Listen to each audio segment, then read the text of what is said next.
कई साल पहले गजनवी शहर अपनी तिजारत की वजह से मशहूर था।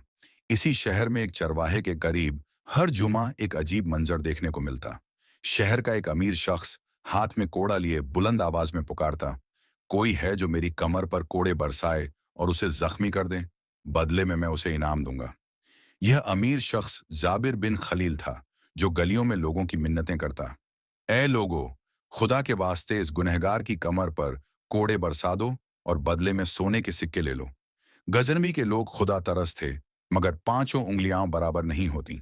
कुछ न कुछ ऐसा शख्स जरूर मिल जाता जो जाबिर की कमर को जख्मी कर देता और बदले में उसकी दौलत ले लेता। गजनवी का सुल्तान एक नेक दिल इंसान था। वह अक्सर भेस बदलकर बाजारों में अवाम के हालात दरियाफ्त करने जाया करता। एक दिन जब वह बाजार में गश्त कर रहा था, उसने लोगों का हुजूम देखा। जब करीब जाकर देखा तो हैरान रह गया। एक शख्स पर कोड़ों की बारिश हो रही थी, उसकी कमर से खून रिस रहा था। सुल्तान ने अपने मुसाहिब से पूछा, क्या किसी मुजरिम को सजा दी जा रही है और मारने वाला जल्लाद क्यों नहीं? मुसाहिब ने जवाब दिया, हुजूर, ये कोई सजा नहीं, बल्कि यह शख्स खुद लोगों से दरख्वास्त करता है कि वे इस पर कोड़े बरसाएं और बदले में इनाम लें। इसका नाम जाबिर बिन खलील है।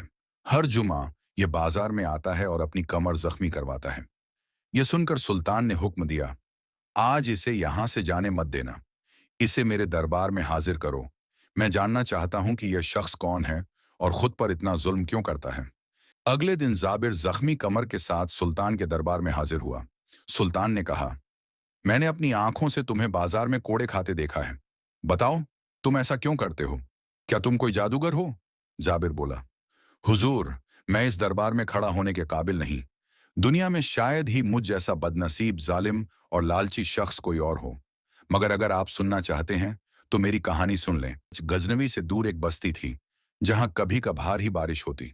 वहां के लोग शदीद गरीब थे, लेकिन एक शख्स बहुत अमीर था, और वह शख्स मैं खुद था। खुदा ने मुझे बेपनाह दौलत दी थी, मगर मैं सख्त जालिम और लालची था। मैं हमेशा किसी न किसी गरीब का हक मारने के मौके की तलाश में रहता। मेरी मिल्कियत में एक कीमती पत्थर वाला पहाड़ था, जिसके पत्थर खूबसूरत इमारतों की तामीर में इस्तेमाल होते थे। गजनवी में शायद ही कोई ऐसा महल था जिसमें मेरे पहाड़ के पत्थर न लगे हों। मेरी बस्ती के तकरीबन तमाम लोग मेरे मजदूर थे। मैं मजदूरों को उजरत देते वक्त एक सफाक शर्त रखता। मैं सिर्फ उसी मजदूर को उजरत दूंगा जिसकी कमर जख्मी हो और खून बह रहा हो। शाम के वक्त मजदूर कतार में खड़े हो जाते और अपनी कमरें दिखाते। जिसकी कमर पर जख्म होते, उसे उजरत मिलती। वे दर्द भूलकर खुश हो जाते कि आज घर में खाने को कुछ मिलेगा। लेकिन जो मजदूर अपनी कमर पर जख्म न दिखा पाता, उसे मैं खाली हाथ वापस भेज देता। मेरे जुल्म की वजह से कई मजदूर बेहाल हो जाते। एक मजदूर बहुत कमजोर था। उसके 2 बच्चे और बीवी थीं। वह 3 दिन मुसलसल मेहनत करता रहा, मगर उसकी कमर जख्मी न हुई। इसलिए मैंने उसे उजरत नहीं दी। 3 दिन तक वह फाका कशी में रहा।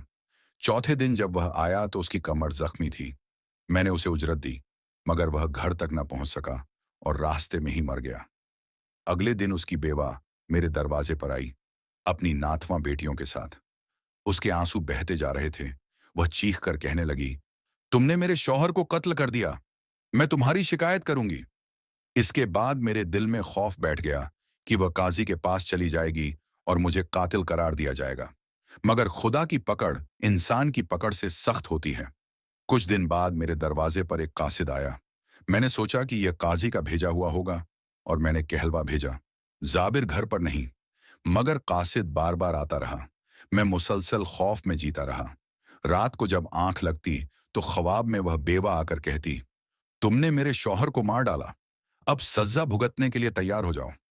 फिर एक दिन एक शख्स मेरे दरवाजे पर आया, घोड़ा गाड़ी में एक लाश लिए हुए। मैंने जब कफन हटाया तो जमीन मेरे पैरों तले निकल गई। वह मेरा अपना बेटा था जो खून में लथपथ था। मैं रोता रहा, मगर कुछ न कर सका। मेरा ख्याल था कि शायद उस बेवा ने इंतकाम में मेरे बेटे को कत्ल कर दिया, मगर फिर सोचा कि वह तो खुद बहुत कमजोर थी। चंद दिन बाद वही कासिद दोबारा आया। मैंने सोचा कि अब काजी के सामने जाना ही पड़ेगा, मगर जब मैंने उसका दिया हुआ खत खोला तो मेरे होश उड़ गए। यह खत काजी का नहीं, बल्कि मेरे बेटे का था। खत में लिखा था, अब्बा जान, मैं चंद दिनों से शदीद बीमार हूं। सुबह के वक्त मेरे जिस्म पर खून के छाले बन जाते हैं और शाम तक वे फट जाते हैं, जिससे मेरी कमर से खून बहता है। अब्बा जान, मैं बहुत तकलीफ में हूं। अगर आप मेरे पास नहीं आ सकते तो मैं आपके पास आ जाऊं? ये पढ़कर मेरी दुनिया अंधेर हो गई। मैं काजी से भाग सकता था, मगर खुदा की पकड़ से कैसे बच सकता था? मैं गजनबी की गलियों में इबरत का निशान बना फिरता हूं। मैंने दूसरों की जख्मी कमरें देखकर खुशी महसूस की थी, मगर आज खुद को जख्मी के बिना मुझे सुकून नहीं मिलता। सुल्तान ने जाबिर की दास्तान सुनकर कहा, जाबिर, तुम्हारी सजा तुम्हें मिल चुकी है, मगर खुदा नहीं चाहता कि कोई इंसान खुद पर जुल्म करे। अब वही दौलत जो तुम्हें यहां तक ले आई, उसे गरीबों और यतीमों पर खर्च करो। खुदा बड़ा मेहरबान है और तौबा कबूल करने वाला है। यह कहानी हमें सिखाती है कि जुल्म की पकड़ से कोई नहीं बच सकता, मगर तौबा और नेकी के दरवाजे हमेशा खुले रहते हैं।